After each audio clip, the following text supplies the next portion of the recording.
আমাদের তাকওয়া খুব ভালো করে বুঝুন।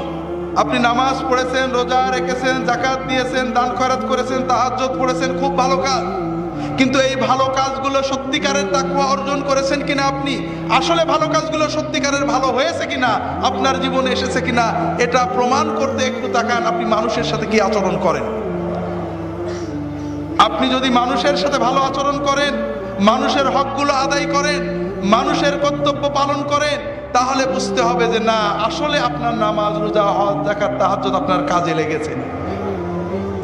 আর যদি এত কিছুর পরেও আপনার ছেলের সাথে সারাদিন ঝগড়া, মেয়ের সাথে খারাপ ব্যবহার, স্ত্রীর হক আদায় করেননি, স্বামীর সাথে ঝগড়া করেছেন, আপনি মা বাবার হক আদায় করেননি, আপনি প্রতিবেশীদের সাথে ঝগড়া করেন, মারামারি গোলমাল করেন, আপনি ভালো করে বুঝে নিন আপনার এই ভালো কাজগুলো ভালো পর্যায়ে যায়নি।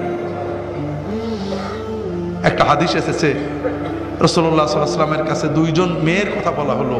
একটা মেয়ে ফরজ ইবাদত করে, নফল করে, তাহাজ্জুদ করে, দান খয়রাত করে, কিন্তু তাদের পরিবারের আত্মীয় স্বজন, পাড়া প্রতিবেশীর সাথে খুব ঝগড়াঝাটি, খারাপ আচরণ করে। নফল ফরজ ইবাদত করে, তাহাজ্জুদ পড়ে, জিকির করে, দান খয়রাত করে, সব করে, কিন্তু মানুষের সাথে ঝগড়াঝাটি করে, খারাপ আচরণ করে। আর একটা মেয়ে, মহিলা, তিনি ফরজটা পড়েন, নফল ইবাদত তেমন কিছু করে না, দান খয়রাত করে না, কিন্তু মানুষের সাথে খুব ভালো আচরণ করে, পাড়া প্রতিবেশী আত্মীয় স্বজনের সাথে ভালো আচরণ করে, ব্যবহারটা সুন্দর। রাসূলুল্লাহ সাল্লাম প্রথমের কথা বললেন ও জাহান্নামে যাবে, আর দ্বিতীয় মহিলার কথা বললেন ও জান্নাতে যাবে।